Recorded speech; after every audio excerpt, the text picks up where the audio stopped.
Welcome to the Mostly Pod Out of Night. Mostly, I am Graveyard, joined by my co-host Salem. Hello. This is episode 36 of our weekly All Things Horror podcast. So, what happens when an animal attack movie takes off? We get ripoffs, of course, whether it be a bear with or without cocaine, or just a good old-fashioned down-under film. We love to see people pitted against fearsome creatures. And spoilers ahead for Cocaine Bear. So, the three movies we're discussing this week are Grizzly from 1976, Razorback, which I believe, 1984? Something like that. Something Early like that. early 80s. Early 80s. And the newest one on this list, Cocaine Bear. And our normal out of 10. This week we're going to be number of latrines out of 10, because these are all in the woods, or out back, if you will. Right. Oh, so let's start off with Grizzly, our very first one on this list. Let's just call it right off the bat what it is: Jaws, but with a bear. A big bear. A big bear. You need a bigger horse. Well, I think they specifically said it was like 18 feet tall. Yes, which is ridiculous. But correct, 18 feet. Yeah. So we are pretty much introduced to. It starts off at the inn, right?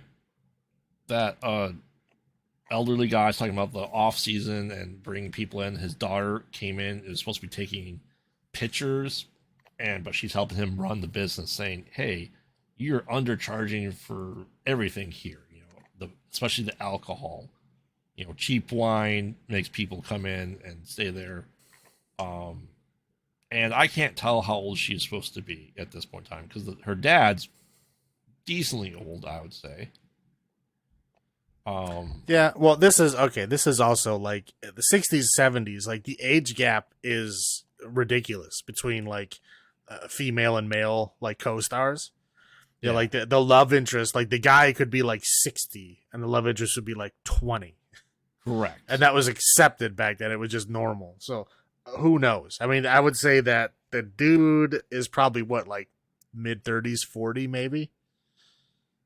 The main guy, and she's supposed to be kind of the love interest of him. Yeah, she's supposed to be the love interest of him. Older. So, no, I thought he was older than that. Okay, this is 70s 35.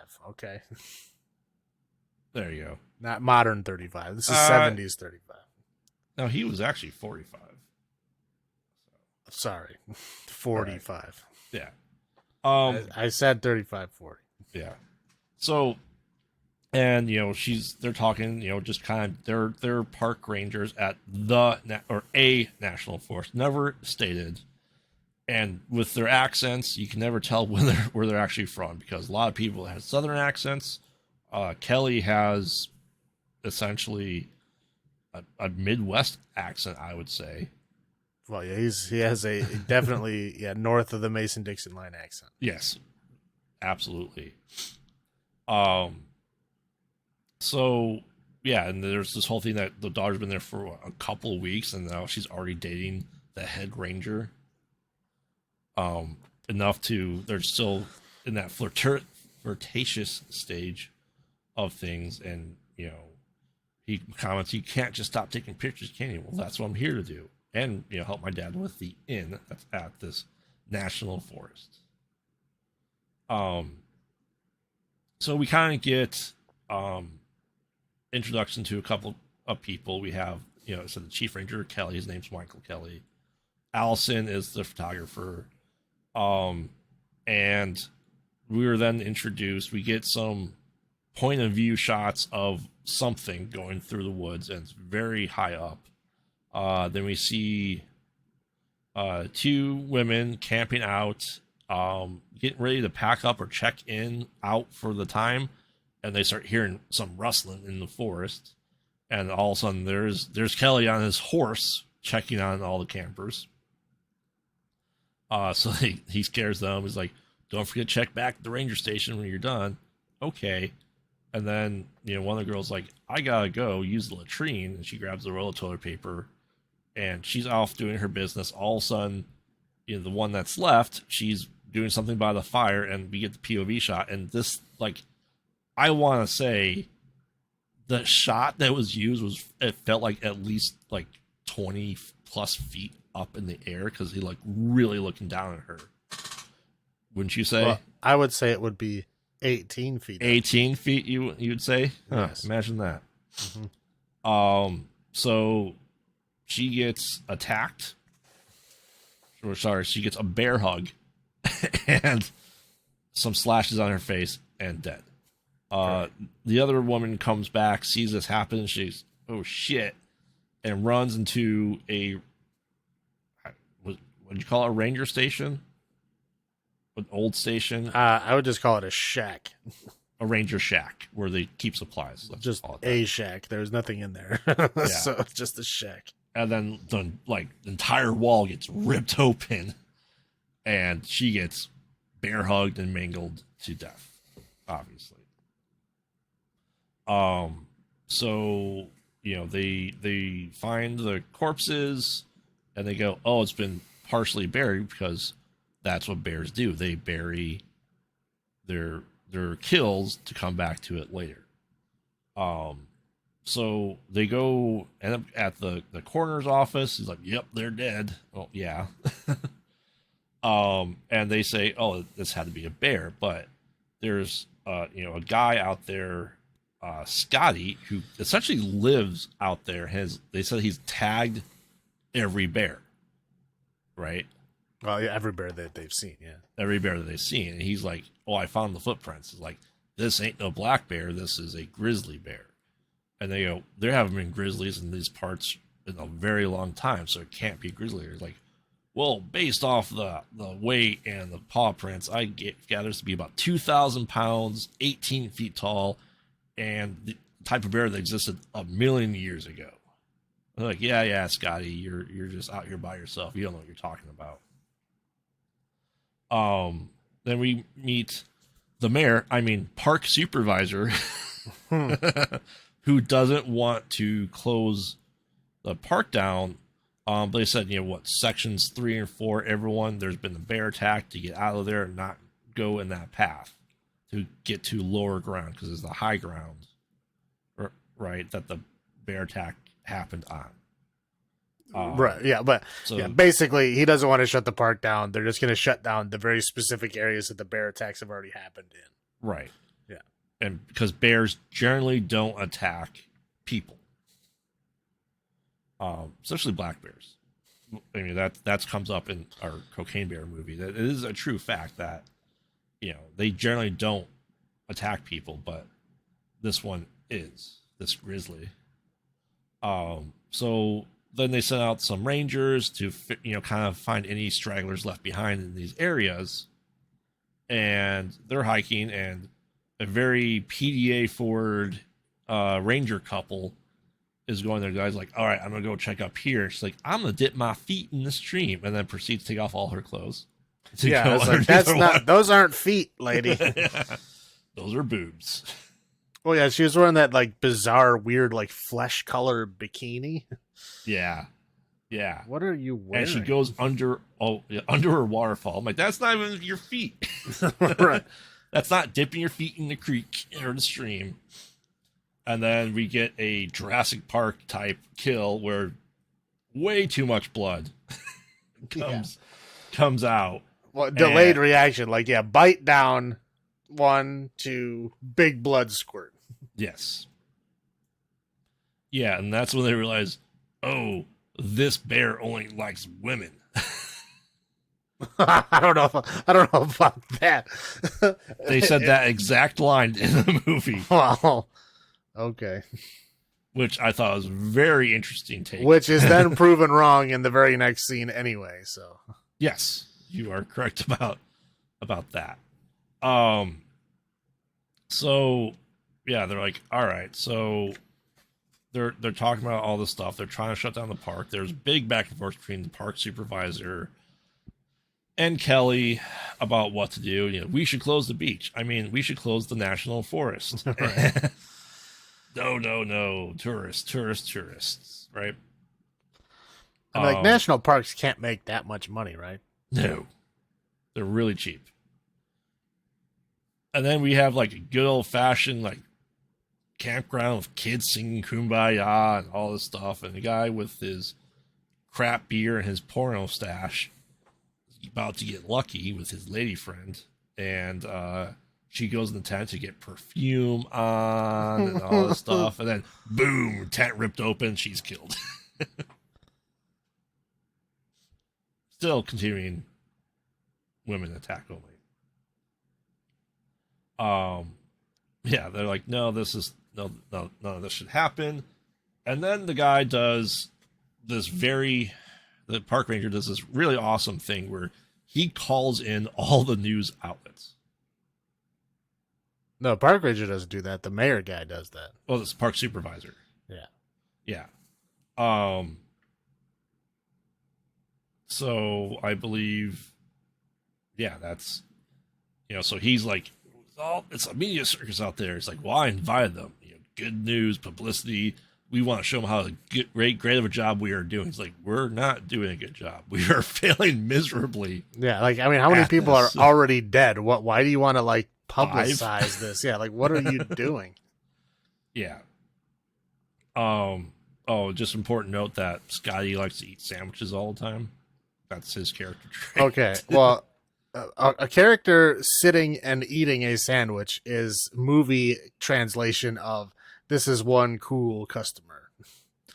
Like, this is a person that's not bothered by anything. Well, they do that and anything. Okay, like, how many times have you seen the character in TV show or movie goes into the coroner's office and the coroner's eating a sandwich? Yeah. Okay, because they're trying to show you that this guy is just totally cool with what he's doing. He's totally relaxed around these dead bodies and these horrible things. Like, he's a cool customer. That's like movie speak for, like, if you want somebody to be like a cool, relaxed, like laid back kind of person, you show them eating a sandwich. I don't understand it, but that's the way it is. Just like if you want to show a person is a good person, you just show an animal that likes them. Right. Usually cats. Well, I'm just saying, done. Yeah. That's it. That's all you need to do. Yeah. If you show an animal likes this character, now they're a good character. Doesn't matter what things they do in the whole rest of the movie. If an animal likes them at some point in the movie, they are the good guy. Period. Yeah. Done. Over. Yeah. It's a movie trope. It's just the way things are. Yeah. And then after the news coverage, all of a sudden then we get the good old boys out there going past all the no hunting signs as they're going hunting for this bear, because now the locals are like, all right, we got to get this thing, right? Well, no, the mayor guy called them too. Oh, he did, didn't he? Yeah. He was like, well, yeah, the media failed. Yeah. So, well, actually, the media thing happens, and then the next scene happens, and then that's when he calls in the good old boys. Yeah. That's what the cabin with or the house. I don't know. It's like a house in the middle of the forest. I thought they never explained what it was. I thought the tower was attacked first. No, that was after. That was after the good old boys were already there. Okay. So then, yeah, you're correct. There is a 5-year-old boy playing with a rabbit, and the mother's right. like, "Oh, you be careful out there." But like, and, it's a house, 8-foot tall fence. Yeah. Right? Like, why is there a house in the middle of the national forest? Houses don't. You can't build a house. Right. That's what I'm saying. Like, why is there a house there? They never explain it ever. Yeah. But it's like whatever. A little boy and the mom. Yeah, and he has a rabbit.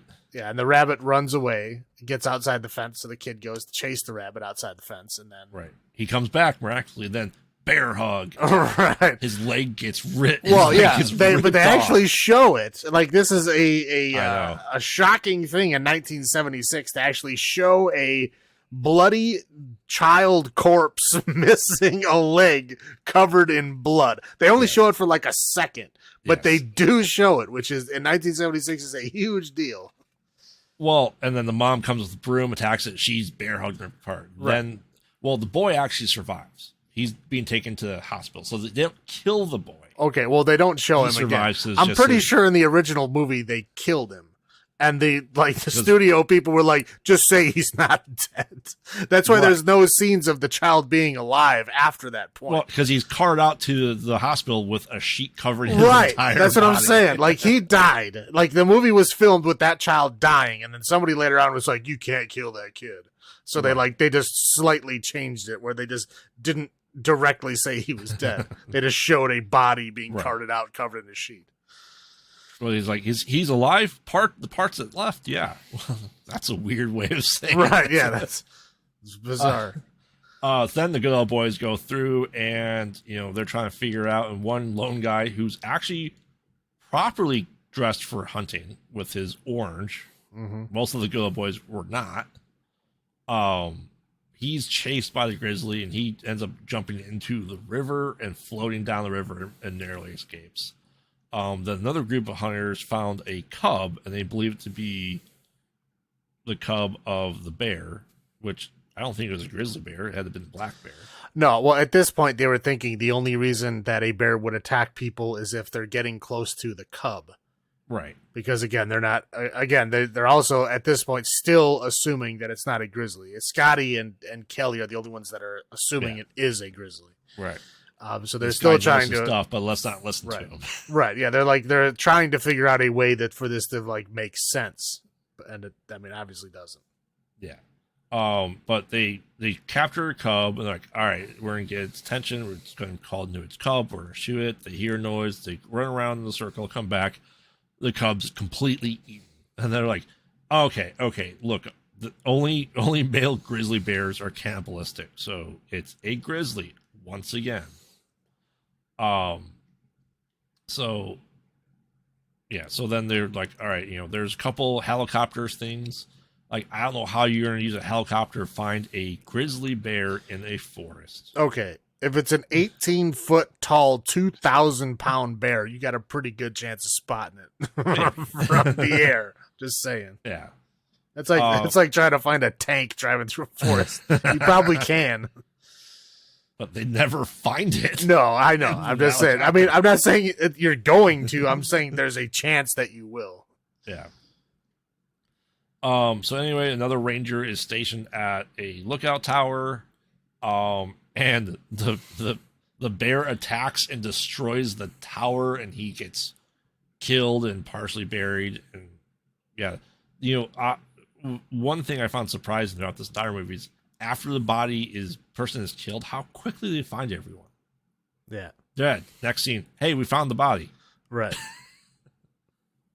They're moving the plot along. They're moving the plot along. Yeah. Otherwise, there'd be like a week of search parties to find the body. They don't have time for that. And so they're like, all right, so hunters didn't do anything. The park supervisors are like, all right, you are right. I got rid of the media. I was wrong. I'm sorry. People are dying because of my mistakes. He admitted it. And he's like, all right, now we're gonna do it our way. So the helicopter pilot, Kelly and Scotty, are essentially the only ones going there because he is too dangerous for his love interest, Allison, to be in the movie anymore. Right. Yeah, like I said, she does the typical thing that happens in every movie where she comes up like, I'm going too. And he's like, no, you're not going. And then they always find some way to go, whether they stow away or whether they, talk their way into it with the sass or whatever they normally do to get in there. In this movie, because it's 1976, he goes, no, you're staying here. And then she's not in the rest of the movie. Correct. There's 25 minutes left after this point, and she is just gone. Just cut out of the movie. Yeah. So, they're like, hey, Sky, you should join us. Like, no, I'm going to do it my way. And he's, he lives out there essentially. And then the helicopter pilot and Kelly are, have a deer carcass. They have a little short conversation before they're packing up. It's like, these are guns we need. It's like, do you really think we need this bazooka? Well, yeah, the Park Service has a National Forest bazooka on hand. Right. I don't know. I don't think that's... Unless you called in the National Guard, you're not going to have a bazooka available. Right. And we get a little bit of backstory from the helicopter pilot that he was a Nam. He killed well over 200 people. So killing things I don't look. I kill a fly and don't even flinch about it anymore. I'm like, do you really flinch about killing a fly? I'm like, that's a weird thing to state. That hold on. So anyway, so they're loading this all this stuff up, and they're like, we don't care if we kill this bear. We're not going to lead it away. We just want to end it. So they all geared up. They bring a deer carcass that has been eviscerated. So a lot of the weight taken out, and they're just cumbersome to see them trying to hang it up, like with its feet barely touching the ground. Lift it. I am lifting it. Right? Yeah, yeah. Yeah. And so they do all this stuff, and they hear some noises. They're gonna get their guns. Like, you don't want that gun. You want this gun. You want a 303, I think he says. Whatever, right? Yeah, whatever. And then we see Scotty, and everyone's sleeping tonight. The one guy's sleeping in a helicopter. Is like, if you will feel a warm, wet muzzle against your mouth, don't kiss it back. It ain't me. Yeah, I don't get that. The helicopter pilot is trying to be like comic relief, but they like decided not to make him comic relief till like halfway through the movie. Right. He's like this kind of like bizarre, like racist murderer before this point, and then all of a sudden now he's like the comic relief. It's like very jarring. Yeah. So anyway, they thought they come back. They hear noises, and they come back that the deer carcass is completely gone. Then we cut to Scotty, who is bear hugged and killed, and then buried. Right, and then we see him like, oh, he's moving, he's alive. He gets up, looks around. Hey, the bear's still there, and then he actually dies. Right. Yeah, it's like the miraculous. Oh, he made it, and then nope, dead. Poor Scotty. So they find his body. They try to go back to the helicopter. The bear, because it's big and it's a small helicopter, like swings the helicopter around, throws the pilot out. He gets bear hugged to death and killed. He's shooting at the bear. It's not really doing anything. And then the bazooka comes out, and they bazooka. He's like the bear's like 2 feet away from him when he fires the thing. Too, yeah, I feel like right. And he's dead. End of story. Yeah, yeah. Hard cut. Bear explosion. Hard cut. Credits roll. Yeah. Like, okay. Yes, and Grizzly Adams music is playing. Yeah. Yeah. So let's get into our first thoughts. I know for both of us, we had never seen this. No, I've not seen this. Movie. My very first thought was, man, this music does not fit in, especially the opening music. It's like, yeah, I don't know what it feels like. Like a whimsical kind of a thing. You know what I mean? It's the magical flute essentially playing, right? Yeah. It's like I know a lot of 70s movies had it. Right. Like even like you're talking like kung fu movies, like whenever it was like the scene of them like exploring the town or meeting normal people or whatever, they always had that weird flute noise. It's like that same weird music throughout this whole thing. Like, as long as it's not a murder scene, it's this whimsical music. It's weird. But I guess that's what they did in the 70s. Well, I mean, it's very much so, because if you watch Mystery Science Theater 2000 and the movies from there, they like whimsy, murder. Right. It's like what they do. I mean, there are some movies that do well. I'm not saying like The Deer Hunter was in the 70s. It was far from whimsical, and there was lots of woods scenes. But again, a lot of movies in this time period, especially like the lower budget ones like this one, were they just used the same whimsical soundtrack. Yeah.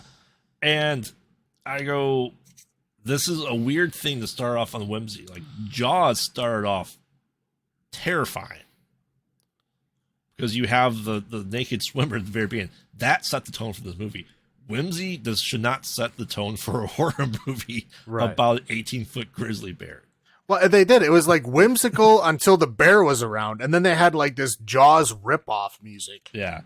Like very. It was like as close to the Jaws theme as you could get without getting sued. Dun dun dun dun. Right. Dun, yeah. dun, it was dun. like literally one extra note.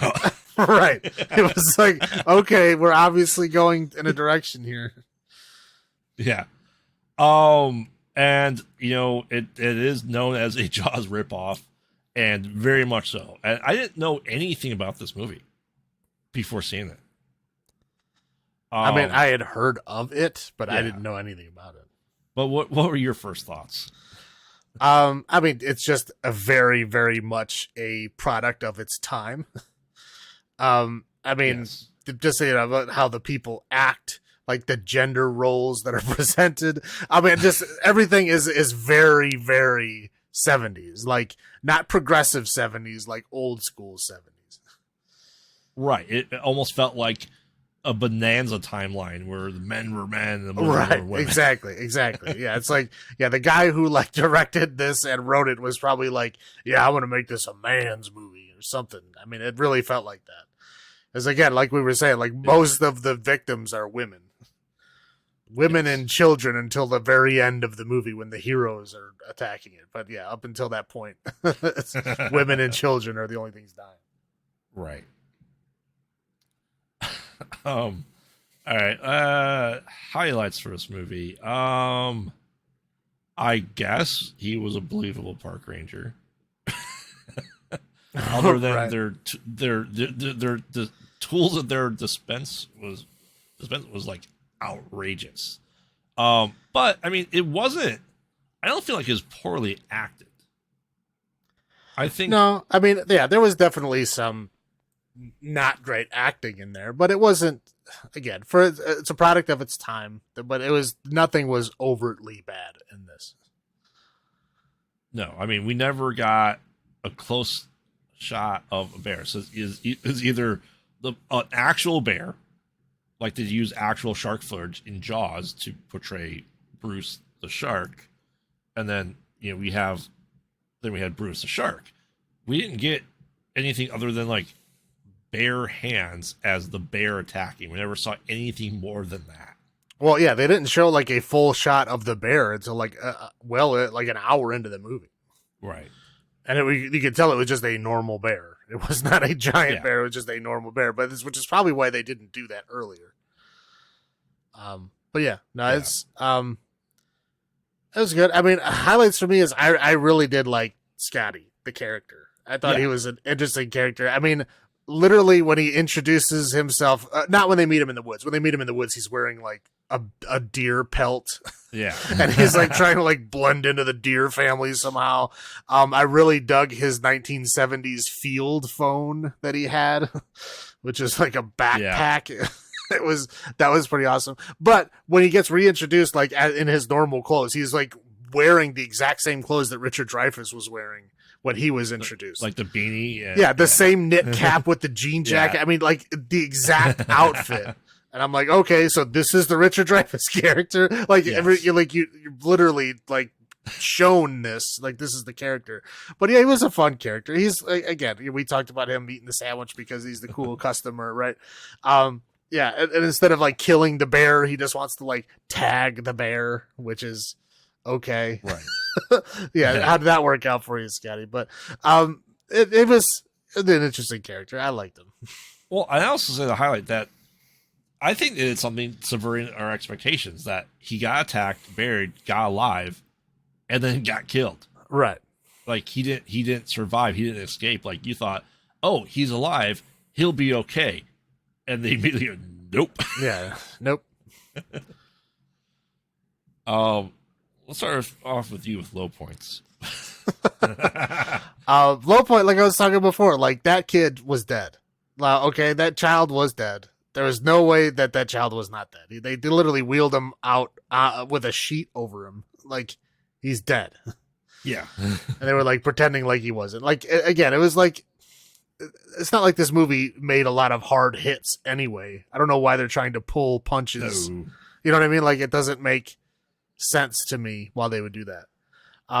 Then also, yeah, I mean, just again, those like hard gender roles where the guy's just like, no, you stay here. And then she just doesn't show up. She doesn't even come back at the end.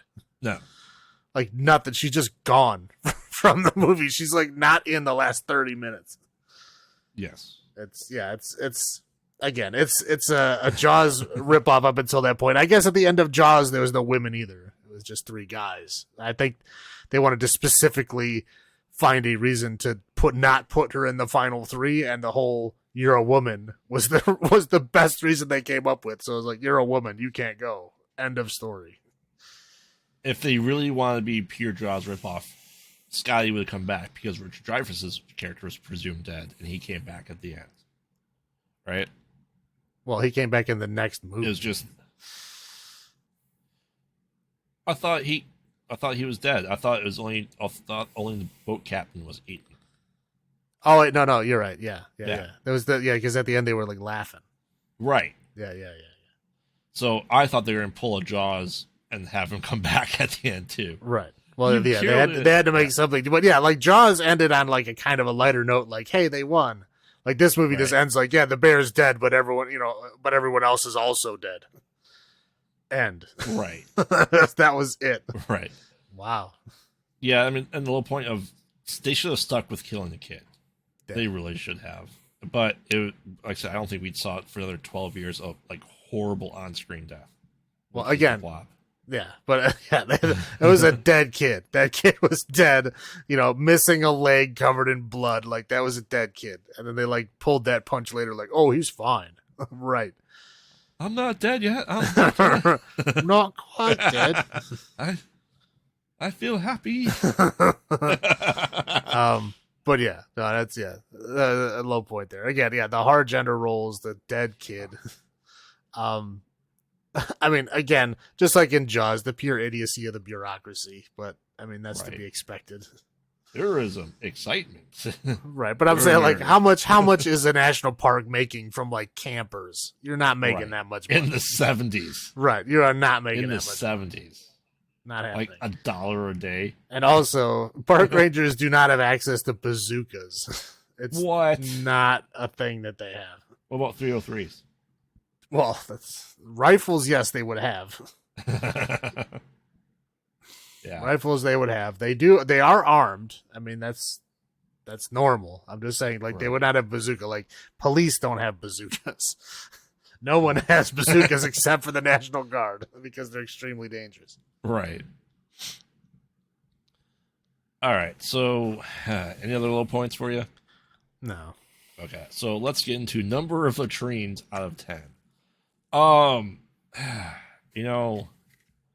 Grizzly 2: The Revenge is going to be on our list at some point in time, which was filmed in 1983, came out 37 years later in 2020. That being said, though, with this being a Jaws ripoff, and we've had really worse movies overall that are ripoff of Jaws and this type of movie, I'm not exactly happy I watched this movie, but I'm not exactly terribly disappointed either, so I'm probably going to give it a 5. 5 latrines out of 10. How about you? I'm pretty close to that. I wasn't, angry that I watched it. It's not great. It's not something I want to watch again, but it's not terrible. I'll give it a 4.5. Okay. Yeah, it was on our list. We needed to watch it, and it's okay. We're in the middle. So, all right, then, Mr. Salem, why don't you go ahead and bring us into our next film, Razorback? Razorback is a very Australian movie. I'll put that out there. Lots of Australian folks filmed in Australia. In times, I think, like, if it wasn't an Australian movie, I would think it would be offensive to Australian people. I mean, there's some, like, stereotypes in this. You're like, wow, like, this is horrible. But then, like, you find out, like, it's made by Australians. Like, they're making fun of themselves, I guess. It's like, okay, I guess you can do that. But, yeah. So, yeah. That's interesting. So, Razorback starts out with an old man watching what I assume is his grandson. Yes. The grandson is like crying, even though the child looks like he's like 6 years old, but he's crying like he's a newborn baby. And he picks him up and he puts him in a crib that he's like a foot too long for. Anyway, but so he puts him down, and all of a sudden he hears something outside. And so he immediately grabs his rifle and goes outside because this is the Australian outback, so that's what you do. And then what appears to be a freight train drives through his house and grabs the child on its path through the house and then comes out the other side, having at some point in between lit the house on fire. Yes. I don't understand. Bulldozed through the house. Like, we barely get a tiny little vision that this is like a wild boar or razorback, as you will. So yeah, it basically, like I said, it looks like there's a hole in the side of the house, drives through, grabs the kid, explosions, hole in the other side of the house. It's gone. The old man comes out with his rifle looking for this, whatever the hell it was. Can't find it. House burns down. Right. House burns down. We cut to a court scene. The court is now blaming him for killing the child because the child was left in his care. He's blaming it on this like razorback, which he says was so large that one has never been reported that big before. And since the house is burned down, there's no evidence. Yes. So, yeah, they don't convict him because there's no evidence. There's no body. There's no blood or anything. So they can't convict him, but they basically just release him, basically like destroying his reputation. Like his own daughter doesn't believe him. Like his own daughter is like, well, I left the child in your care. The child is now gone. And you're saying this razorback did it when no one has ever seen any razorback. Like they brought in like professional hunters. Like we've never seen razorbacks like that. He's making it up. Right. So he's basically disgraced and then released. I want to say very, very Australian people in the courthouse. Oh, yes. I mean, again, I'm not even going to get into that until we get to the bar scene because that is like pinnacle what we're going for here. At this point, This is pretty tame. Yeah. But yes, they are very stereotypically Australian people in this courtroom. If you can even call it that. It looks like an open air like stage almost. Right. With a roof on it. Okay, so after this court scene, we cut to an American reporter who was what was she reporting on, like a rodeo or something? I don't know, whatever. Yeah, animal rights. This is 2 years later. Right, 2 years later. Yeah. But yeah, she's like an animal rights activist, which is like in the 80s is not as common as it is today. So she's like interviewing these guys in the rodeo, and the guys in the rodeo are like, very upset. But anyway, she like, uses her journalistic skills to make them look bad. And so she's semi kind of famous on TV. And so now that she does this rodeo thing and she's semi famous, now she gets to do the show that she really wants to do, which is investigate kangaroo slaughter in Australia. Because kangaroos are being slaughtered and then made into dog food. Yes. So she wants to go down there because she thinks kangaroos are possibly going to go extinct because of the level that they're being slaughtered. So she meets her husband at home, who seems to be like a house husband, I'm assuming. Yeah. I mean, that's the vibe that I'm getting. Yes. But anyway, so he stays home, but he tells her to go. Like, hey, this is what you've always wanted to do. You should go. So she goes to Australia. So we basically just cut to Australia. But she is 6 weeks pregnant. Well, we don't find that out until later. No? I thought we knew that. No, we don't find that out until that's like the big surprise when they want you to feel bad for her. Okay. That's when they bring that up. Anyway, so we cut to Australia. And she is in Australia, like in the outback. We're talking very rural Australia. Yeah.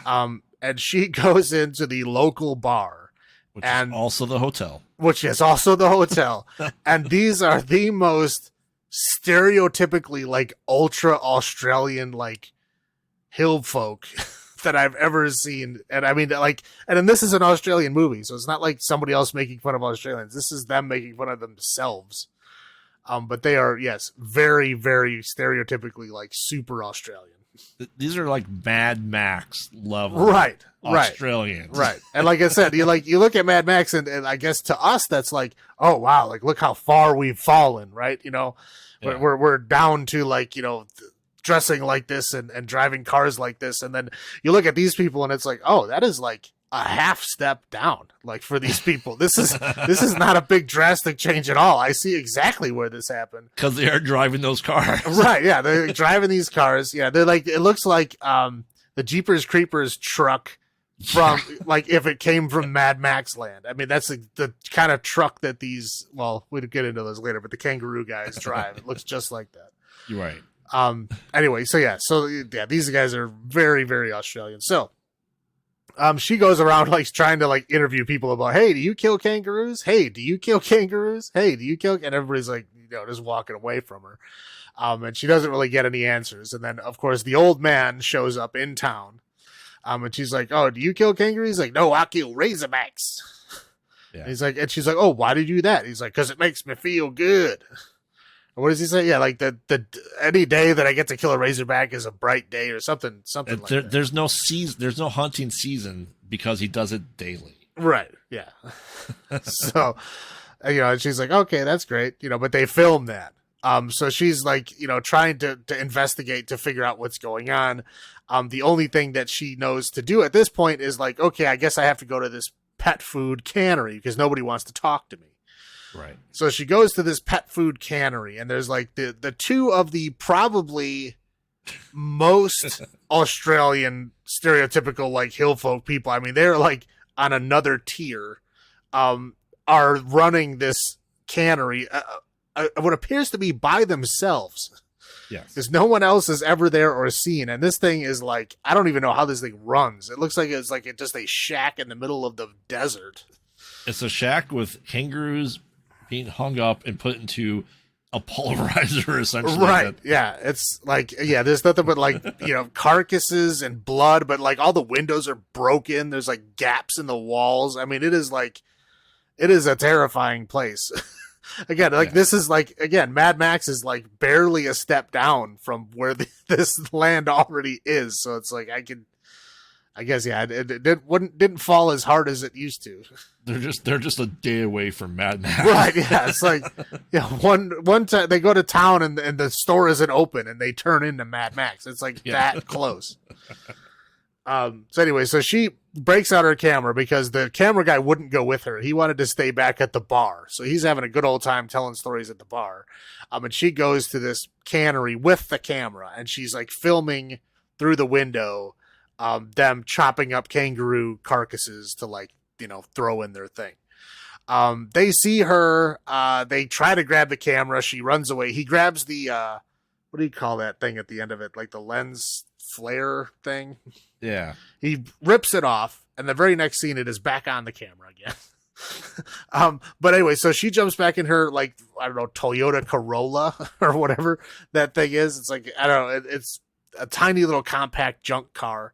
Yeah. She jumps in that and she's heading back to town, I guess. And they jump in their previously described Jeepers Creepers Outlook truck. I mean, it's terrifying looking. Jumps things like it is. Yes, the Dukes of Hazzard. Right. Yeah, they're this thing is flying all over. It's just like I said, the Jeepers Creepers truck, where it was like can accelerate to like super fast speeds and do all these jumps and stuff. Yeah. So they're doing all that. They run her off the road. Yeah. And she runs into she hits it like a tree. And she survives and she gets out, and then they are essentially what we're seeing is like pre-rape scene, which is, again, I was like, oh, I hope this movie doesn't go in this direction. Their brothers, the brothers like, watch me do her. Yeah, it's like, oh, come on, I'm not prepared for another iceman on your grave. Like, you have to be in the right mindset for that. I'm watching Razorback. I don't want to watch that. So luckily, he does get his belt buckle off, but that's about as far as we get before the aforementioned Razorback shows up.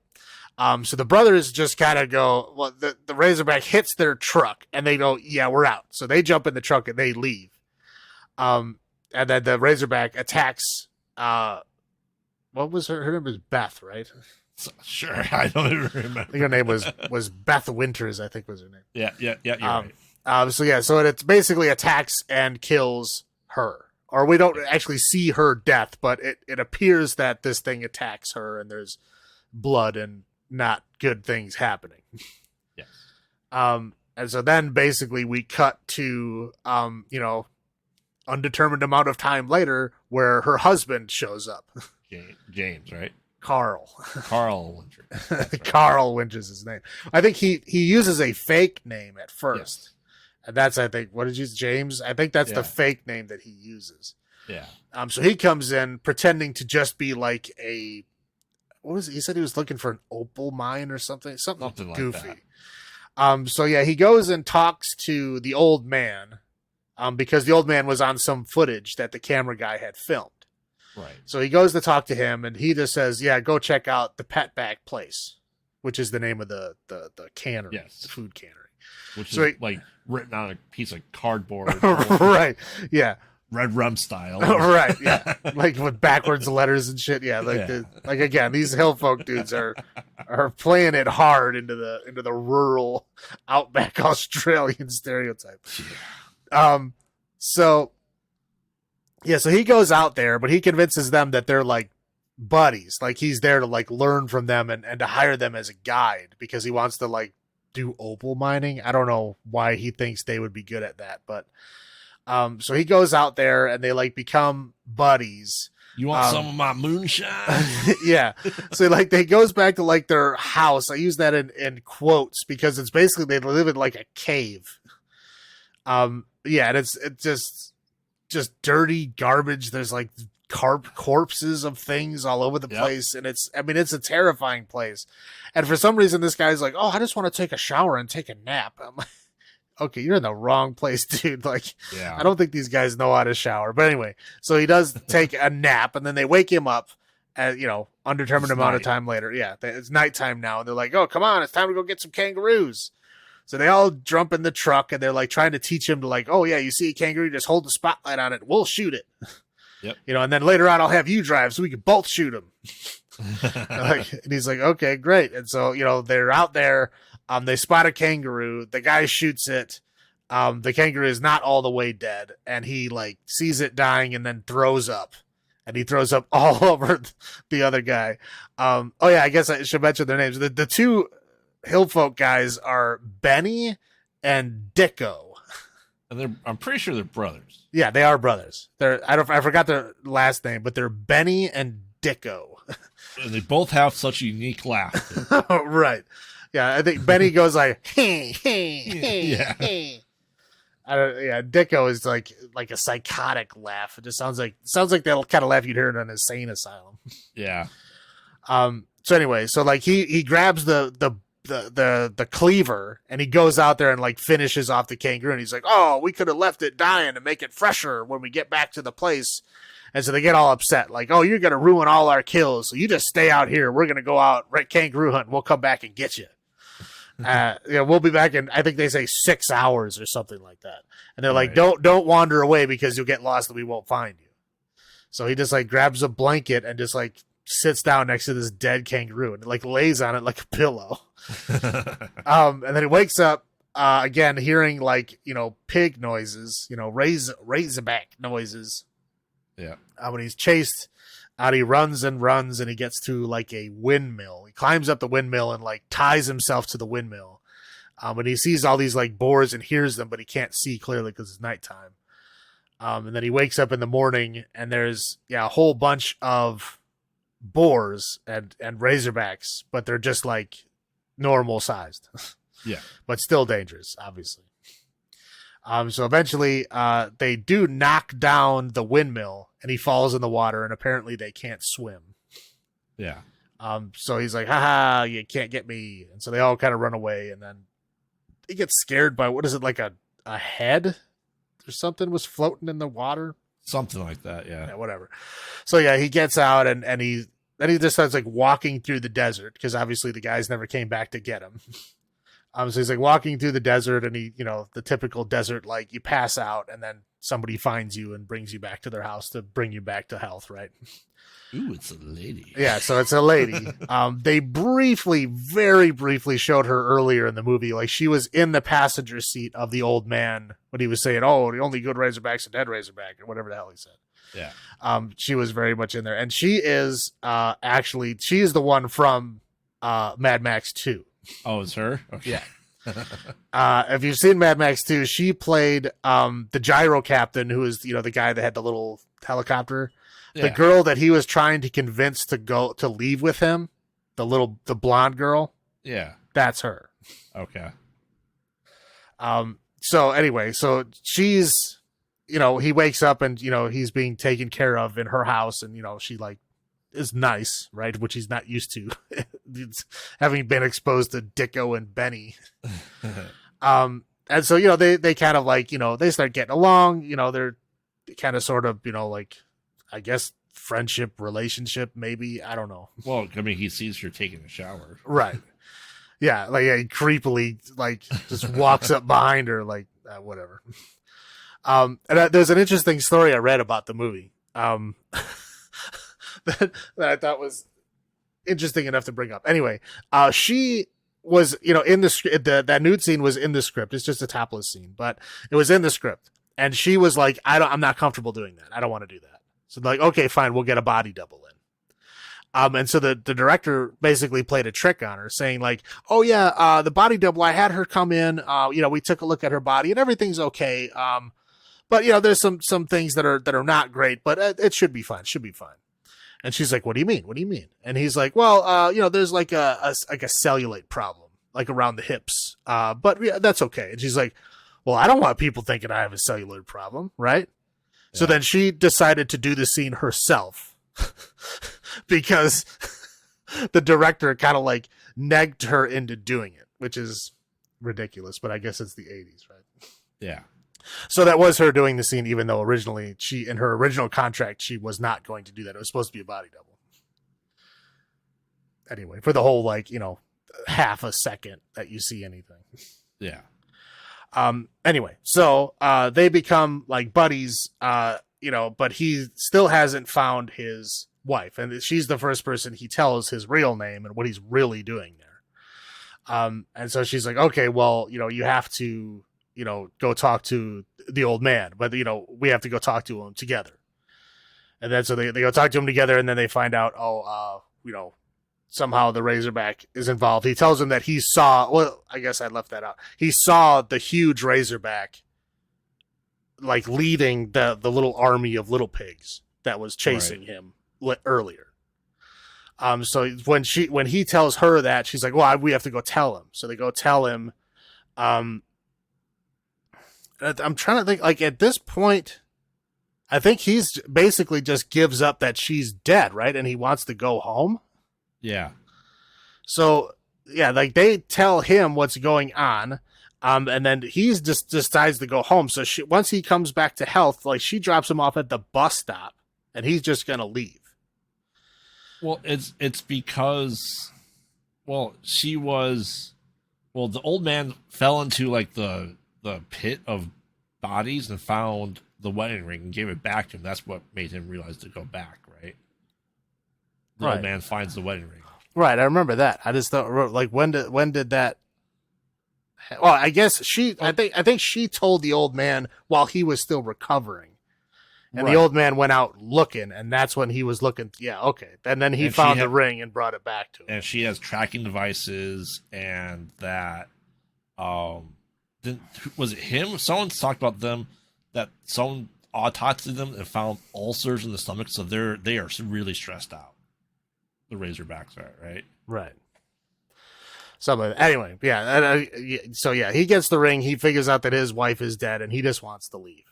Yep. So he's going to leave, and then the girl is basically going to go back to the old man, and they're going to try to fight the Razorback on their own because he's like out. He's like, she's dead. I don't care. I just want to go home. And then at this point, Benny and Dicko re-enter.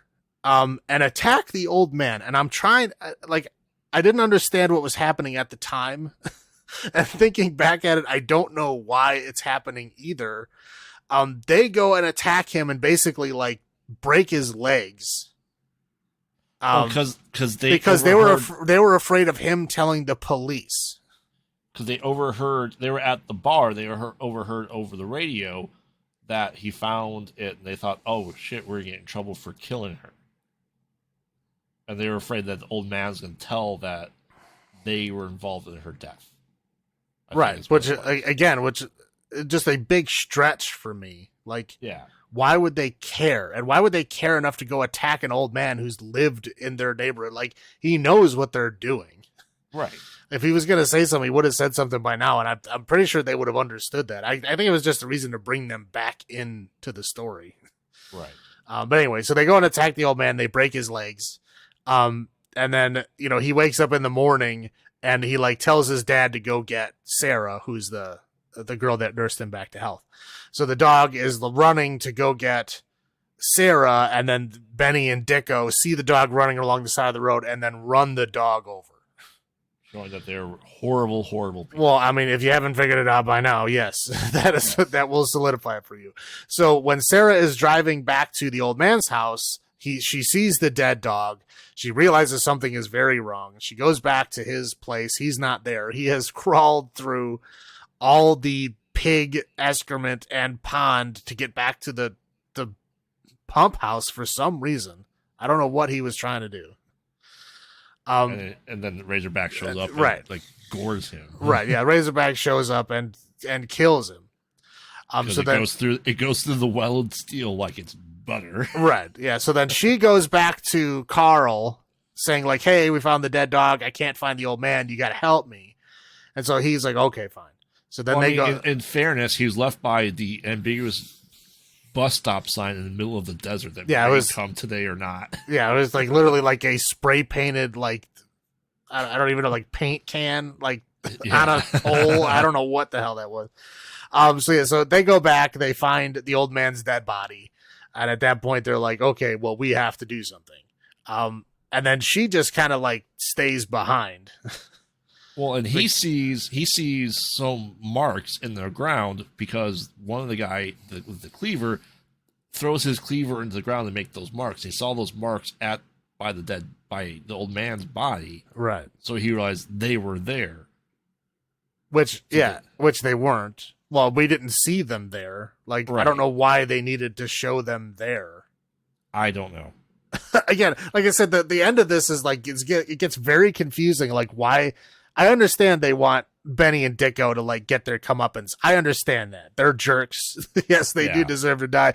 But like the ending, like forced confrontation just feels very forced and just weirdly off. Like that could have been done a lot better. Anyway, whatever. So he figures out, okay, they were there. I need to go stop them. So that means I have to go back to their cannery, right? Because that's where they are. So he goes. Yeah, so he goes to the cannery. There's like, he's fighting the two of them until, of course, the Razorback shows up, and then it's like a showdown. Of course, the two brothers end up getting killed by the Razorback. Well, no, he drops one into the pit. He's trying to escape from him. He's like on the shitter and chasing him while he has his drawers down, and he's trying to escape through a winch. And he stops the winch and then drops him fully into the pit to his death. Well, okay, because for the only time that they separate is, I guess, when they shit. Yeah.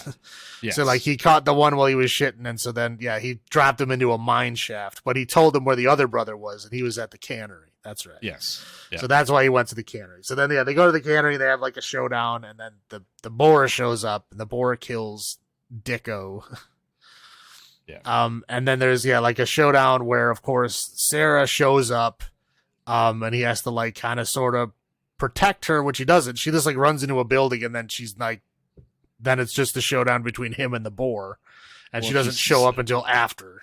Well, she seems to be killed. It's implied that she's dead, right? Or the Razorback, right?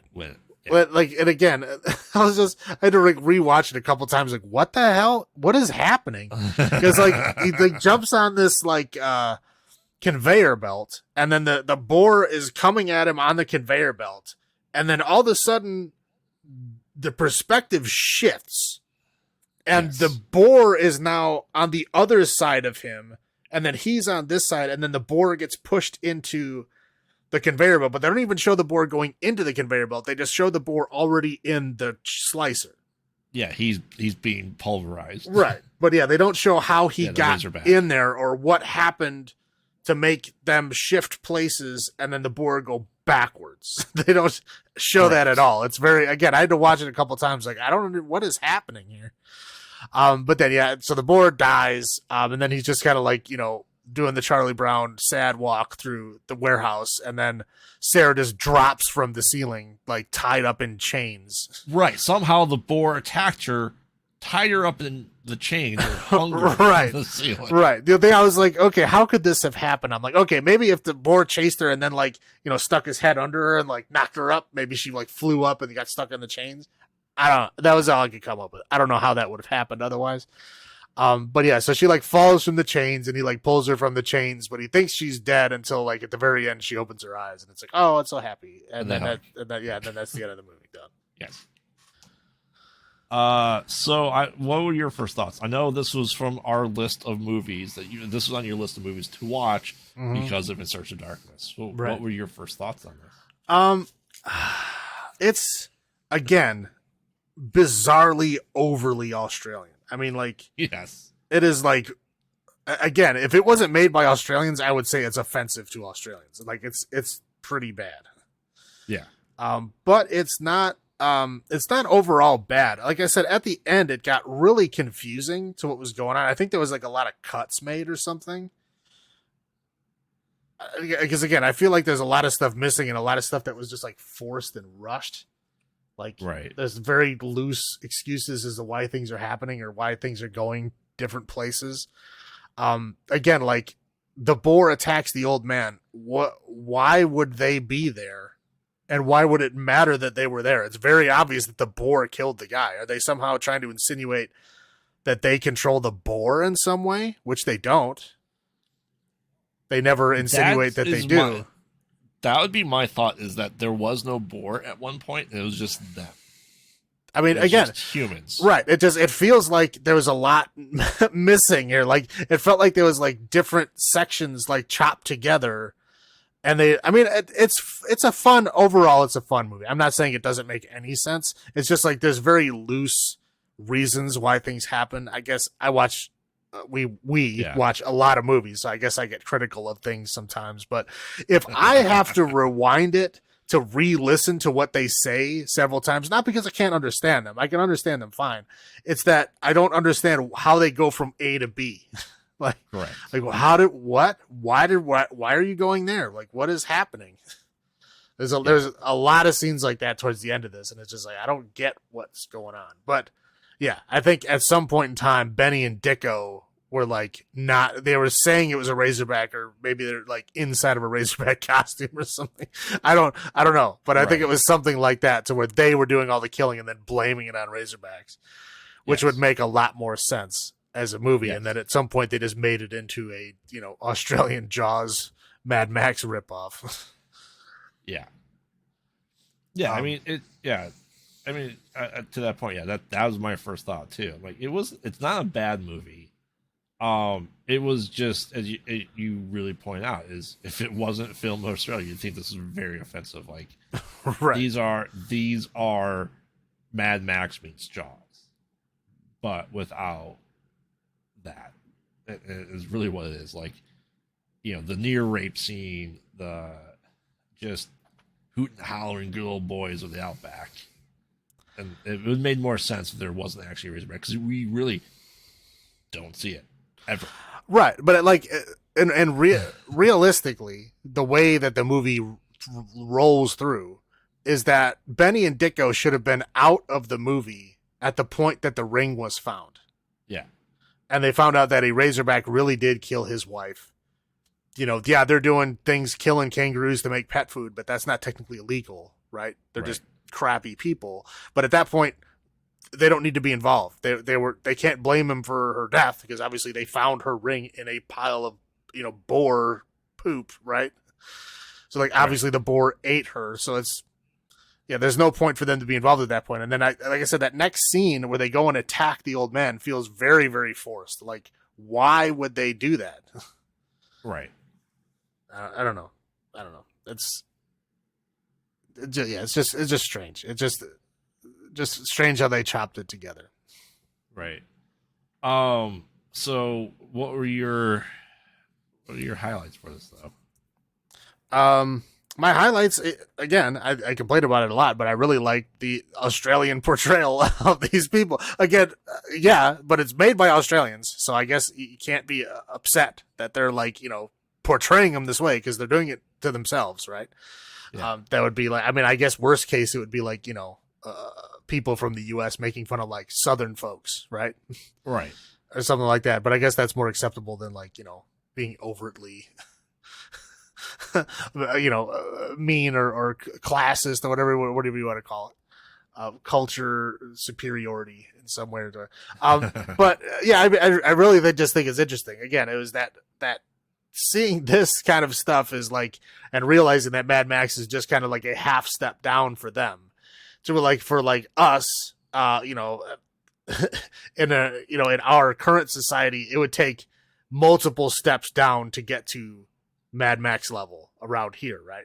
But like out there, it really isn't as big of a shift as I assumed it was. Seeing this kind of stuff. I mean, yeah, it may be stereotypical. I just thought it was very interesting to see that kind of portrayed, not in a, dystopian, hellscape, but in just a standard, regular kind of, outback depiction, right? Right. Yeah. I mean, I thought that was interesting. Yeah. No, I mean, I completely agree with you on your highlights. It is that part, and you're just going, huh. Yeah, those are. I don't think the acting was bad in any way, shape, or form either, though. I think it was strong acting.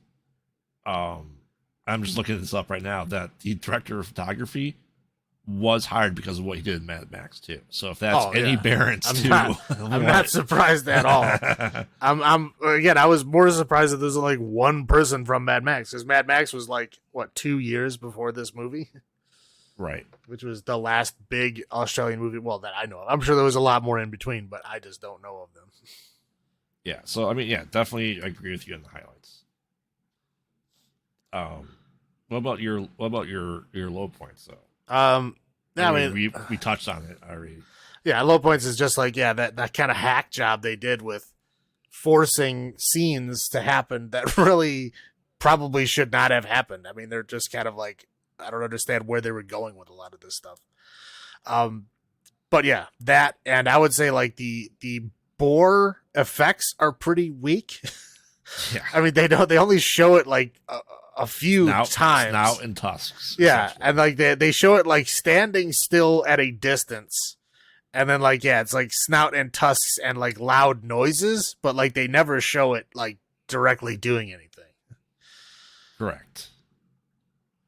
And somehow it moves as fast as a freight train and can blow holes in houses and then light things on fire. Somehow. Yeah, it was stupid strong. Right. Well, sorry, we forgot to mention it rips off half of a guy's house by being chained. Oh yeah, that's right. I'm like, what is going on? Yeah, and when that scene was happening, I was like, TV. Well, I was like, as the scene was, like, the corner of his house is ripped off. Right. I was like watching it. I'm like, okay, how long is this television cord? It's still on. It was like 100 feet away from the house, and the TV is still on. I'm like, how long is the cord? Yeah. I mean, yeah, that's my low point. Is just the like, I don't think a Razorback that big would be able to do that type of damage. Period. Right. Well, so that's why it made it seem like it was a human. Like, it seemed like a machine that the brothers would have rigged up to do all this mayhem. That would make more sense. Right. Something like that. Yeah. But yeah, I was like looking up Razorbacks. Razorbacks are dangerous. They do kill people, but I mean, we're talking like not a lot. I mean, I think that they say they're actually more dangerous in the US than they are in Australia. Right. And I think there's been a grand total of like 5 people that have been killed. Like in the history of Razorbacks, there's been like 5 people that have been killed by like wild pigs. Yeah. So yeah, I mean, technically dangerous, but I mean, yeah, we're talking way less than sharks or bears or anything. Yeah, I mean, I guess for a Australian animal in the outback, this is probably the biggest thing out there you have to be worried about. Well, yeah, most of their stuff is just poisonous. Right. All right. So how many latrines out of 10 would you give this movie? Knowing this was on your list of things to watch before the podcast. I mean, it is an interesting watch. It is. There is a lot of interesting things happening. It does lose its focus quite a bit towards the end, but it really doesn't take away from the charm of it. So I'm gonna say 6. I'll give it six latrines out of 10. So a solid rum and coke or beer, and you can watch this again. Sure. Okay. Yeah, I'm also going to a 6 with 6 latrines out of 10. It was, I don't know what I was expecting, honestly. I was expecting an Australian pig Jaws. Yeah, and it's a little bit more than that, but yeah, it's essentially what it is. Yeah, it was definitely Hill Folk meets Jaws meets Australia. Right. Meets Mad Max. Right. Okay. Cool. So for this last one, Cocaine Bear, we'll tag team this up together.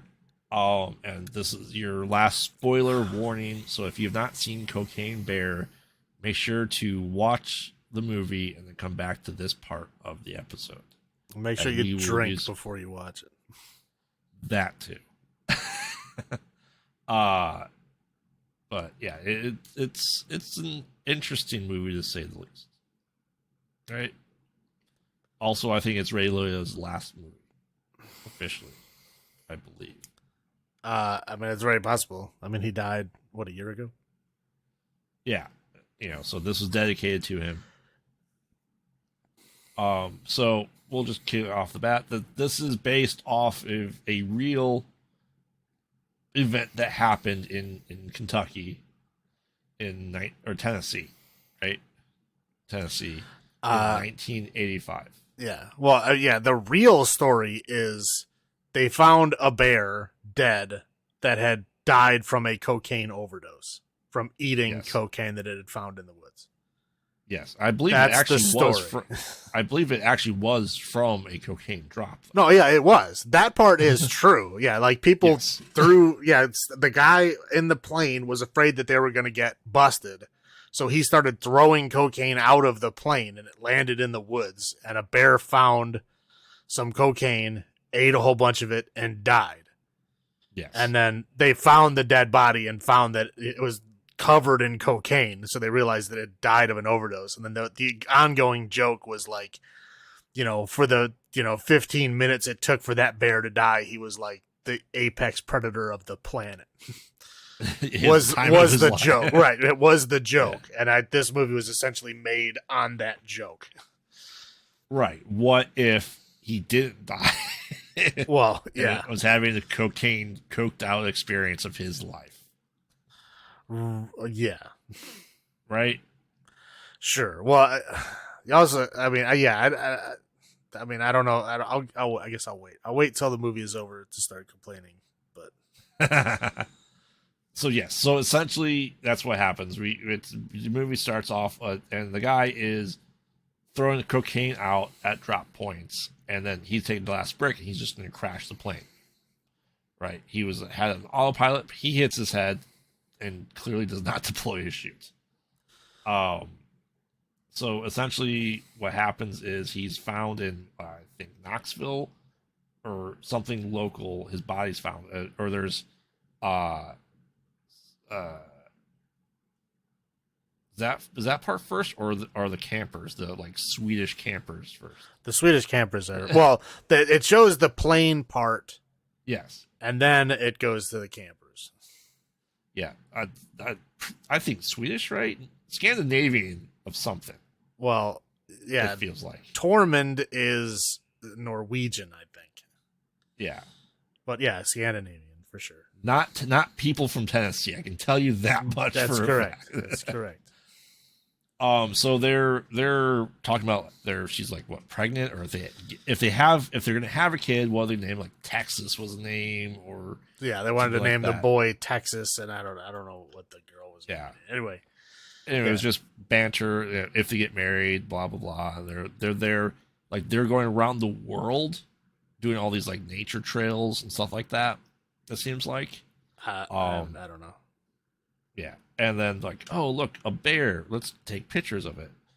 Oh, what's it doing? It's staring right at us. It's like head banging a tree, like coked out of its mind. It sees them, and then essentially, they start like, oh, if it's brown, stand your ground. If it's black, run like heck, or something like that. If it's black, fight back. If Back. it's brown, If it's lay brown. down. There you go. And what do? Like, it's a black bear. Run. Well, yeah, neither one of those things is run, so they took option 3. Right. So yeah, they're running away. The coked out bear is chasing them. Scandinavian guy, Norwegian guy falls down. His girlfriend gets mauled and ripped apart. Does he doesn't though, right? No, yeah, and he like tries to like sort of help her, and fails, and then she gets killed, and then we see her leg fly and land in front of him, showing that she has indeed died. Yes, and I think then we get cocaine bear. Yeah, and then I don't know. It's going to be probably easier just to describe the groups of people involved, because it cuts around a lot, and it's going to be very confusing. Just explain the groups of people that are involved and then what happens to them. So essentially, okay, Ray Liotta plays the drug dealer, or I guess drug trafficker, who was basically responsible for all that cocaine. So all that cocaine that is lost is him losing money. And if he doesn't get that stuff back, he's going to have to answer to the Colombians, who are going to kill him and his whole family. Yes. So he sends his best guy, who is David, I think his name was. David and his... And then he told David to go get his son, and his son is all broken up because his son's wife had just died recently. Yeah. And so David has to go to this bar and like convince him to leave with him. And he does, but the guy's obviously all broken up about it. So that's the one group, is David and the Ray Liotta's son are going out there to the woods to find the cocaine. 2, we have Carrie Russell. I don't know her character's name. She's the nurse, the mom. Sarah? Sure. Something like that. Yeah, so her daughter, Dee Dee, and then her daughter's best friend, Henry, decide to skip school and go to paint a waterfall in the forest. Yeah. So they, mom packs her lunch and everything because she's working a night shift as a nurse. So she basically just goes on her own. So her, Dee Dee and Henry go in the woods to go find this waterfall. Mom comes home later, goes to lay down finally after a long night shift. The school calls her saying that Dee Dee never showed up to school. Her friend Henry also didn't show up. She calls around. She finds out she's not there. She finds evidence that she was going to the waterfall. I think she finds a map with the waterfall circled or something. So she decides to go to the forest to find them, which is why she is there. Then we have the park ranger lady, who is meeting with the like animal rights guy. I don't know who that wildlife activist, right? Peter. Wildlife lover, observer, or so. I don't know what his job function was, but he was there to look after the animals, and she like has the hots for him. So she was like all planned their walk through the woods, like trying to like make something happen there. And so they're gonna go off into the woods, and they meet up with Carrie Russell. Yeah, she goes there, and then she's like, "Hey, I'm looking for my kids," and then so they basically tag along and they go out there. We get slightly introduced to like this kind of methed out, skinny kid. The trio of people. Yeah, the Duchamps, I think they are called, or something like that. Well, we get introduced to them a little bit because when the animal activist guy shows up, the guy is like in the ranger station, like buying candy or whatever. Yeah. And then he ends up going back to his friend group, who's like 3 basically like ne'er-do-wells that hang out in this national forest, which is in Georgia. It's a Chattahoochee forest. Which we can essentially, they were a lesser version of the British kids in like Right. Yeah. So so they go off. They end up David and Ray Liotta's son. I'm just gonna call him Han. Well, there's one more group. Well, yeah, I haven't got... You have the detective and his partner. Well, it's just the detective. The partner doesn't show up until way later. Okay. But yeah, the detective, he's from Missouri, where Ray Liotta is stationed, or like his base is in Missouri. And so the detective somehow deduces that this is Ray Liotta's cocaine, so he's going to go out into the woods to find this stuff, to find something to bust him with. So he goes out there. He leaves his dog in the care of his deputy. I forgot her name. Reba, I think was her name. Something like that. So he leaves the dog with her, and then he goes off to deal with that.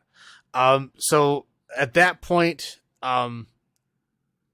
David and Han Solo get to the ranger station. And David goes to the bathroom, and the champs, the 3 meth head kids, try to jump him in the bathroom. Yes. And he beats the crap out of all of them. He's a big guy compared to them. Well, he's also like a criminal. That's his life. And all they have is a switchblade. Yeah. Well, it was a butterfly knife, right? Yeah. So they're he does end up getting stabbed in the back, but he does knock them all out. So essentially, he ties up 2 of them and leaves them behind, and then he kind of chooses one to like interrogate to find out, what is what's going on, because he finds one of the packages of cocaine on them. Yeah. So he knows that they found some, and he's like, "Where did you find this? Where's the rest of it?" And so he basically threatens him and interrogates him, and he's like, "Okay, it's in this gazebo in the woods. Like, follow me, and I'll bring you there." So like him and David and Han Solo all go into the woods to look for this stuff. The 2 other guys end up staying back at the cabin. So Dee Dee and Henry go into the woods to go look for this whatever waterfall. They find a brick of cocaine in the woods, and they bizarrely try eating it to try to like show each other that they're cool and can do drugs. How much do you think? About a tablespoon? Yeah. Again, I'm going to hold back some of this stuff for the end because I don't want to keep ranting about it all the time. So, yeah, they do that. And then, of course, when they're doing that, the bear is attracted to the cocaine. Yep. So the bear essentially comes in and attacks them. And then, there's a little bit of back and forth, but essentially we cut away so we don't find out what happens to them. So then park ranger lady, animal activist guy, Kerry Russell all show up to that same place. And they look around and they find, some of their stuff laying around. They're like, they were here. And so Kerry Russell's calling out, and they find out that Henry is like all the way up in this tree, like hiding from the bear. Yeah. So like, what are you doing there? And he tells him about the bear attack and all that. And then the bear shows back up. The park ranger lady tries shooting the bear, and misses, but it gets like a big, huge, like chunk bitten out of her ass. Yeah. And she basically leaves. I mean, the bear tries to go after Henry up in the tree. And then the animal activist guy had crawled on the ground and got covered in cocaine, and he climbed up another tree. So then the bear sniffed the cocaine, so he jumped from the tree with the kid to the tree with him and kills him in the tree to get to the cocaine. Well, the line spoken as bears can't climb tree actors. Yes, they can. Then why are you up here? Right. Yeah, so he gets killed by the bear. Kerry Russell gets Henry down, and they go off to where he heard Dee Dee go later. Because the bear dragged her off. Right. Yeah. So they're basically going to follow her. And then the park ranger lady ran back to the ranger station. Yep. So she gets back to the ranger station and meets the two other dudes who were there. They called an ambulance for themselves because they were obviously injured from the dude beating the crap out of them. Yeah. But she thinks they're talking about the bear, and they think she's talking about the guy who beat them up. Right. So anyway, so she basically kind of deduces that they are the Duchamps, the people that she's been like, trying to get rid of because they're robbing tourists. Right. And anyway, and then so somebody comes to the door and she thinks it's the bear and they think it's the guy. But anyway, so they open up the door. It's the bear. And she goes to shoot the bear and shoots the one guy in the head. Oh, blows his head. Yes. So he just gets destroyed. And then they close the door again. And then it just, he closes the door again. He's holding it closed, and we see the bear's hand come in through the window of the door and then essentially like attack the skinnier dude's head. Yeah. And then it cuts away. And we'll come back to that. And then it goes to David and Han Solo and the other kid that's going with them. They end up getting to the gazebo. And the kid goes, "Oh, the drugs aren't here. I don't know where they are." And the detective guy is on the roof of the gazebo with the bag of drugs, but he has a gun. And so there's like a standoff between them. David at first drops his gun and then later on tries to pick up his gun again when the cop can't figure out how to get down. And then he goes to pick up his gun and he gets shot in the hand and he loses two fingers. Yep. It's his middle finger and his pinky finger. Yes. Han Solo's like, "Can I pick up my friend's fingers?" Right. So yeah, they're like having like a weird standoff. So like he ends up picking up his gun and then he goes under the gazebo. So the other guy doesn't know where they are and they're like have a weird standoff. Anyway, so then the bear shows up. And everybody's scared of the bear and kind of getting away from the bear, but it looks like the bear is like coming down. Yeah. So the bear essentially like goes on top of Han Solo and then literally collapses on top of him. Yes. And so they're like take a long time to figure out what they're going to do. And eventually, I think where does the cocaine come from? For the next part? No, at this part, something happens to wake it up where it smells the cocaine. Does he drop one or something? I don't remember. Yeah, I think so. Whatever the event is, something happens to where one of the things of cocaine opens. And because this thing opens, the bear smells it and then wakes up and then basically goes back into, crazy cocaine bear mode. But they end up, and then the detective is going to shoot them and then the detective ends up getting shot. By Ray Liotta. By Ray Liotta, who now shows up in the story. So the bear goes away, but the cop essentially dies. He never reappears, so I'm assuming he's dead. Yes. We also is this where you find out about his partner, or no? Is that later on?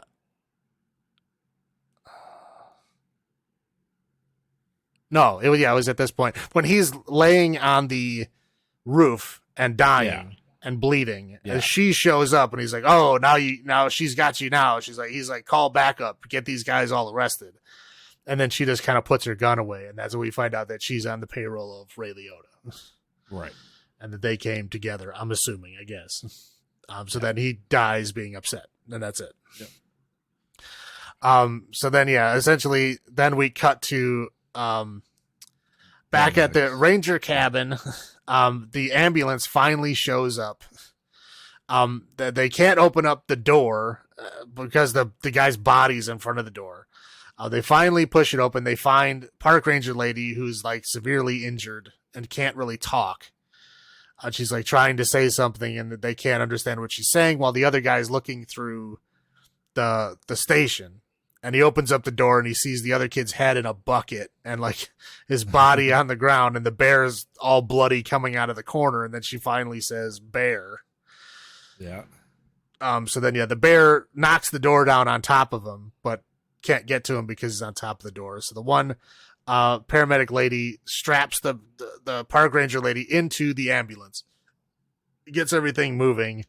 And then he hits the bear with his medical bag. And since the medical bag is red and the other bags of cocaine were also red, the bear thinks it's a cocaine bag.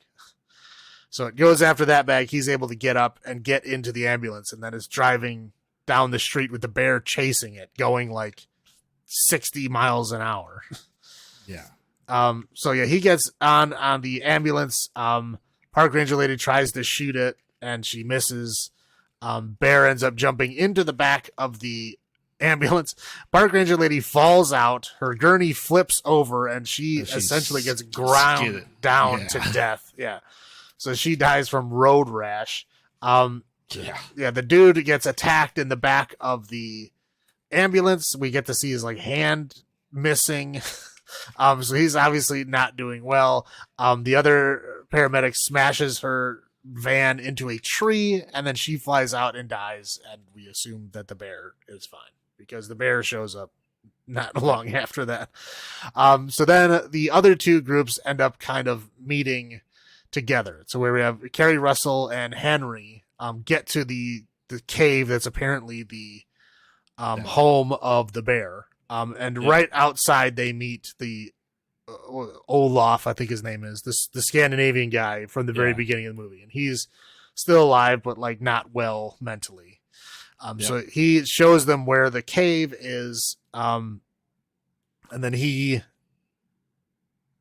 does he go inside? I don't think he goes inside. Well, he leads them to the hiding place, and they find out that it's not a male, it's a mother, 2 cubs. He leaves and is immediately killed by. Okay, yeah, we don't see him die, but we hear him screaming and bear attack. Yeah. So they go inside. They find Dee Dee, and then they find the bear cubs who are rolling around in cocaine. Yep. So they're like, okay, we need to get out of here. So they're kind of moving through, and they find out that they're like in a cave behind a waterfall. So they're trying to like move down this waterfall to like get out of this cave system. And then that's when, Ray Liotta, David, Han Solo, and Deputy Reba show up. And they basically get through there without seeing. Well, the cubs are following the kids, and the bear was apparently gone when they got there. So they're going through. They see the other people, but then they also see another bag of cocaine hanging from a tree. And they're trying to get that bag, and then the bear cubs are like getting involved. Ray Liotta's trying to get everyone else. The David and the other guys like, we're done with this. This is dumb. Kill the cubs. Well, because because Ray Liotta is like, oh, somebody get that bag, or I'm going to start killing kids. It's like, whoa. Yeah. Like, where is this coming from? Like, again, it like totally doesn't make any sense where he starts threatening everyone. Like, I understand you're on a time trial, dude, but like, you have 2 people on your side. Like, attacking this mother and the children doesn't make any sense at all. Like, just let them walk away. They don't even know what's happening. Right. Anyway, it's like bizarre. So of course, David and Han Solo like, get up against them. Deputy Reba just leaves. Yep. And so they basically turn against Ray Liotta. They don't like attack him, but he tries to throw his rifle to the one guy, and then he just like doesn't even bother catching it, and then it goes to the mom. Right. And so then David puts his gun down, and then I think Ray Liotta picks it up and tries shooting at the cubs and misses, and then falls. Well, he starts falling. He's getting attacked. The mom does come in. Everyone else jumps to safety. He shoots at the mom, misses. And he kind of falls down. But as he's falling and trying to climb back up, the bag of cocaine explodes, and then she gets rejuvenized by the cocaine snorting into her nose and climbs up the cave edge, and essentially they disembowel him and throw him off the ledge. Ray Liotta is dead. Right. Yeah. Yes, and then the Kerry Russell and the kids, and I'm assuming the other people who survived, all jump into the water below. And then they get away. And there is like a scene where we see Han Solo gets the detective's little dog, who is supposed to replace his dead wife. Yeah. And that's it. Yep. End of the movie. What are your first thoughts? I mean, my first thoughts is one, this is not a horror movie at all. Two, I guess it kind of starts out that way. It kind of starts out as like an animal slasher movie, right? With like a little bit more dialogue and a little bit more kind of comedic fun stuff put in there. But that's, again, not necessarily doesn't discount it as a horror movie, because a lot of horror movies have campy, cheesy jokes and stuff in them. Right. But I would say probably about halfway through the movie, it takes a bizarre turn to where the cocaine bear stops being the slasher villain and like somehow becomes this like hero. Yes. Which is very stupid, because they're just forgetting about all the people that it just murdered earlier in the film. A lot. Yeah, like they witnessed this bear just straight up murder innocent people, and then we're supposed to like give a shit about it at the end. Yeah. I don't understand. I don't get it. It's a bizarre turn. It is not earned at all. I don't understand what the hell they were thinking at that point. I'm like, it feels like two different scripts like hacked together. Yeah. You know, it's like, again, it was like this probably decent script of like a slasher, bear that's like super powered, essentially killing people in the woods, which is not a bad idea. And then all of a sudden they were like, let's make it a hero. And like they couldn't make up their mind, so they just went half and half. It was bizarre, disjointed at best. Yeah, it was very off-putting. It was very the direction I thought it was. I mean, I understood it was going to be comedic. Not like I didn't expect that.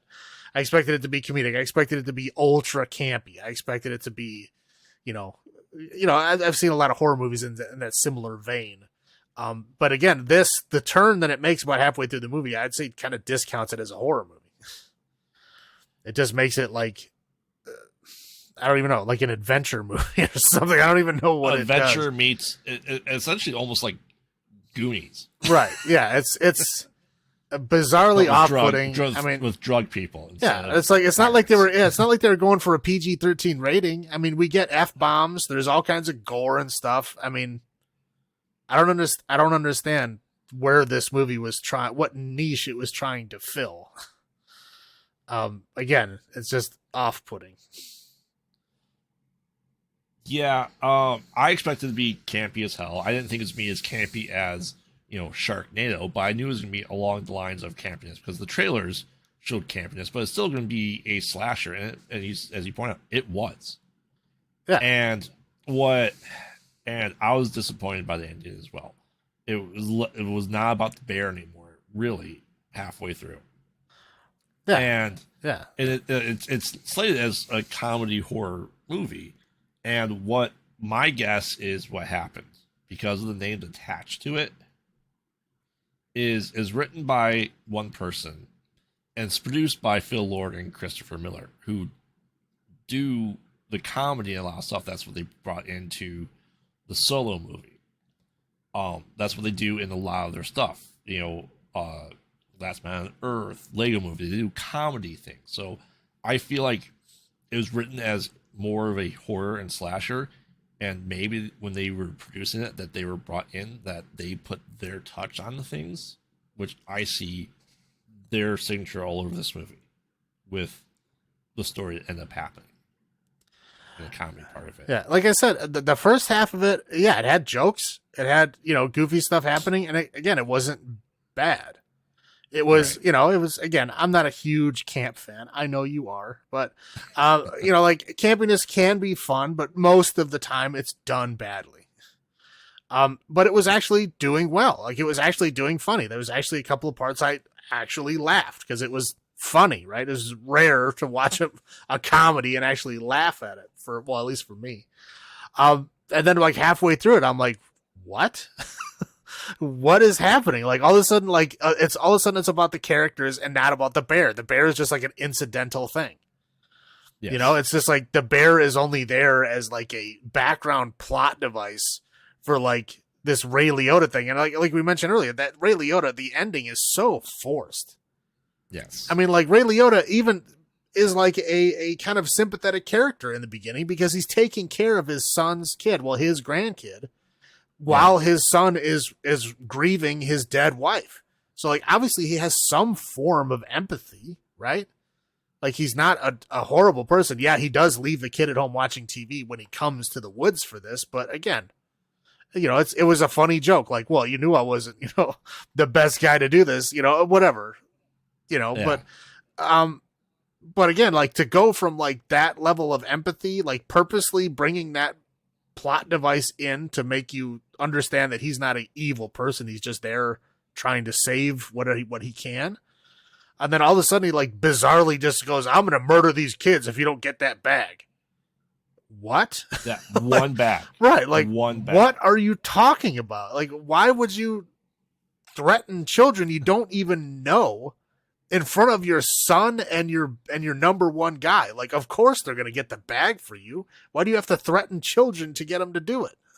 Yes. It was just very bizarre. It was very forced to make Ray Liotta the villain so that you could root for the cocaine bear to kill a person and feel good when it did. Even though it had already murdered tons of people before that point that you can't cheer for because most of those people were just innocent people. Right. And I expected this to be like an updated version of Grizzly, quite honestly. But Cocaine Bear. Well, I expected it to be a cheesy, campy ending, you know, where they have to take on the cocaine bear or whatever. Like I was kind of expecting everybody else to have to do a whole bunch of cocaine to get cocaine strength. Yeah, exactly. Get cocaine strength to be able to fight the bear or whatever. I was expecting something goofy, campy like that. And again, instead of that, we get this like bizarre, like, you know, kind of, you know, like you said, Goonies adventure movie at the end. I was like, what the hell is happening? Yeah. And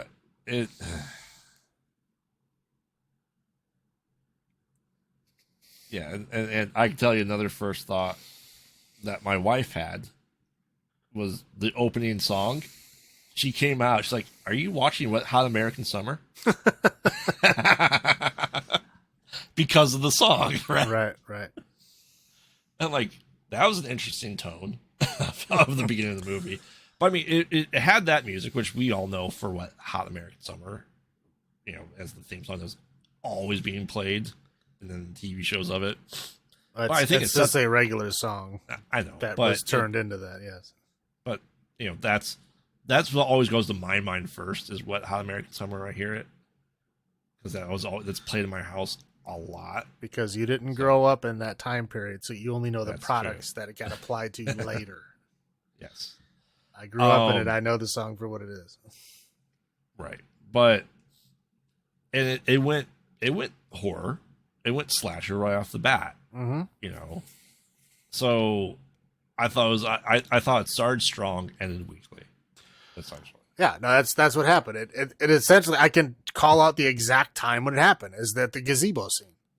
Yeah. Up until the gazebo scene, it was still leading to a campy ending to a animal slasher story. Yep. With dialogue and camp and jokes and stuff. Like I said, I knew that stuff was going to be there. And up until that point, that's exactly what it was. And then after the gazebo, when the bear shows up and passes out on top of Han Solo, it takes a turn to where you're like, oh, you care about this bear. Because again, in that scene, the bear doesn't even kill anybody. Right. The bear just leaves after it gets cocaine. They just throw another brick of cocaine in the woods and the bear just chases it and then it's gone. Yes. So again, it's like at that point, like I said, I think that's the cut where they just joined the two different versions of the script together is literally that scene. Yeah. All right, well, let's get into highlights, though. Mm-hmm. So, highlights for you. Highlights for me is there was some good performance in there that I really thought were good.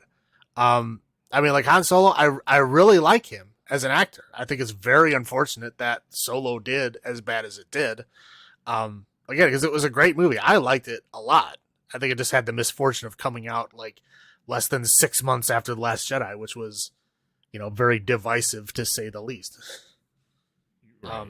And I think again, I think he should have had a takeoff career at that point because he was fantastic in it. And again, he's fantastic in this, but you don't get to see him in a whole lot now because I think that was seen as a big failure. It really should not have been, but it was seen as a big failure. But anyway, it was good to see him in this, and I think he did a great job. You know, he had like a weird, bizarre, you know, kind of character arc because he basically went from like being sad because he has a dead wife like the whole time to like, you know, kind of, you know, sort of like, okay, I got to fight for my life, I guess. And then, okay, my dad's don't want your life. right. And then, then my dad's a jerk. So I guess I got to rage against him. And then, okay, I find this dog and now I can go back to my son and live my life again. Yes. But again, it was an interesting arc, but I think, again, I like him a lot. I think he's got a lot of charisma, a lot of charm, and it really comes across in this movie, and I liked it. Yeah. To your point, I think pretty much, I mean, the names that you expect, that you know in this movie did great.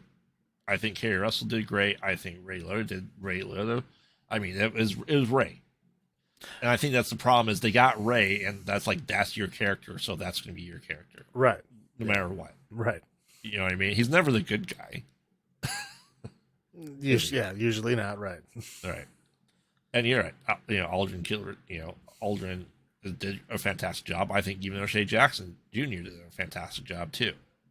You know, I think every part of it was good. And I think it was just a better Grizzly for the effects and the story, the slasher part of the story. Right, right.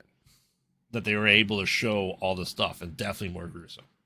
And they went that hard. They tried to do that hard R. Right. And again, it basically highlights is the film up into the gazebo scene was done well. Again, it's campy, it's goofy. So I mean, don't go to it expecting like a slasher the first half. It is not that. No. It's campy, goofy, but again, it's your typical kind of like goofy, not higher quality than Sharknado, obviously, but like that very kind of vein, right, of campiness. It's the movie that Sharknado is trying to be, that keeps failing to make it there. That's what the first half of this movie is a good version of that. And then obviously the low points is gazebo scene and everything after it. Like it takes a hard turn into the Goonies adventure movie, where it tries to make the cocaine bear into a hero and has to like force Ray Liotta to be the villain for no reason in order to do so. It's bizarre. I mean, high point is the bear cubs eating his intestines were pretty cool. Yeah. I did like that scene, but yeah, low point is just that. I mean, okay. Another major low point is I don't think anybody actually understands how cocaine works in this movie. Why do you say that? Okay, cocaine, when it is being shipped in large amounts like that, is pure cocaine. Okay? The street drug that everyone does is sure as hell not street cocaine, because you will fucking die if you try to snort pure fucking cocaine. It will kill you. Yes. It has to be cut with things. Yes, people cut it with bad shit. Yes, all the time. And so people get hurt. But like they cut it with normal shit to like spread that drug out. So that's what they call it, stepping on it. You step on it to make it into the drug that you sell on the street. But when you're shipping it in large amounts like that, obviously you don't want to do that first, because you put more weight and more mass on it. You don't want to do that. But this shit is pure cocaine. Even like the guy, like, rolling around in his belly on the cocaine and he accidentally gets cocaine all over his face, he would probably fucking be dead. Like that much pure cocaine is in your system. So a bear that eats an entire brick of pure cocaine is exactly like the real life story. It would be dead in less than 15 minutes. Like the kids take big old mouthfuls of pure cocaine. They would be dead. Even if they spit it out, it doesn't matter. Cocaine was originally developed as a topical a thing. It was supposed to numb. It was supposed to be an anesthetic. It was supposed to numb up the area. That's what it was originally made for. So it works on contact. So if you're putting it in your mouth is made to absorb all that kind of shit. Those kids would be dead or at the very least require medical attention. So, like I said, like they don't understand how cocaine works in this movie. Like I get it's just supposed to be for comedic effect, but like Jesus Christ, it's horrible. Yeah, I mean that's to a point. They had to make sure that the bear survived, so it had to have been cut. Right, and then like the bear cubs are rolling around in a bag full of cocaine. They'd be dead. I'm sorry. It's ridiculous. Well, whatever. I know it's a movie. I know they're just doing it for comedic effect, because if you would just show the amount of cocaine it would take, it would just be a little sprinkle, and that's not as funny as a big cloud of cocaine, I guess. But right. But having the children take entire mouthfuls of cocaine, I believe, is unnecessary. I mean, would they think that's how much they needed to take in real life? Probably. I mean, yes, as children, yes. I'm assuming they don't watch people do cocaine unless they're in a very bad living environment. But again, but what idiot kid would do? Oh yeah, I'm just going to take a handful of cocaine. Like, what are you, stupid? Well, I mean, yes, I guess, but dear God, her mom's a nurse. Yeah. Yeah. And and in the end, essentially the spinach to Popeye was the cocaine to the bear at the end to kill Ray. Right. And the bear survives at the end and like is like happily playing with its cubs. But now, as they show, other people show up, and now the bear is extremely aggressive and violent with people, even though it doesn't have cocaine anymore. Right. Aha, that's a funny ending. Well, setting up the sequel. Well, but I'm saying, like, they've turned it into an adventure movie, made the cocaine bear a hero, and now they're backtracking and making it a murderer again. Yep. Again, this movie is all over the place. It doesn't make any sense. All right, knowing that there's probably Cocaine Shark coming out, which is also based off of a shark eating cocaine, obviously. How many latrines out of 10 would you give this one? How disjointed and insulted did the second half really make you? Jeez, I'm trying to think. I don't know. I'm trying to figure out if I was upset as I was at like how much I didn't like Grizzly for doing a lot of the same things. So I'm gonna have to say 4 latrines out of 10. Okay, that's fair. Me and my camp. What is 5.5. I like Razorback the best out of these. Agreed. Yeah. I think this is better than Grizzly in my head. So, Grizzly again for a product of its time, but at least it was consistent. Yeah. Like this movie again. I hate when movies do that stuff. They force something to happen that wasn't happening for the rest of the movie. Right.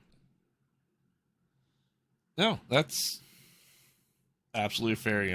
It's something I will watch with the wife. She was tired, so she didn't watch it with me. She was going to, but I'm gonna watch it again, hands down, and probably after that they'll be done. So, all right. Well, this could be the first in a line of series of When Animals Attack. Because there's a whole bunch of other man versus nature. There's a lot of them. Right. Maybe we'll touch back with it with Cocaine Shark. We'll start doing shark movies. Hell, we should do a Shark Week at some point. Shark Week. There's like 100 horror movies about sharks. Wow. Even, Shark of the Corn. Well, we could do crocodiles and then piranhas. Exactly. Alligators. We could do like an underwater year if we really wanted to. Exactly. All right. Anything else to add to this? Nope. Are you ready to? All right. Well, I'd like to thank everyone for listening and join us for a very special April 1st release episode. We are going to release 2 episodes this week, so make sure to check that out. And tune in to find out what we think are some of the most terrifying movies of all time. And remember, we watch bad movies, so you don't have to. So, this is Graveyard saying, have you checked on the children? Salem saying, long live the new flesh.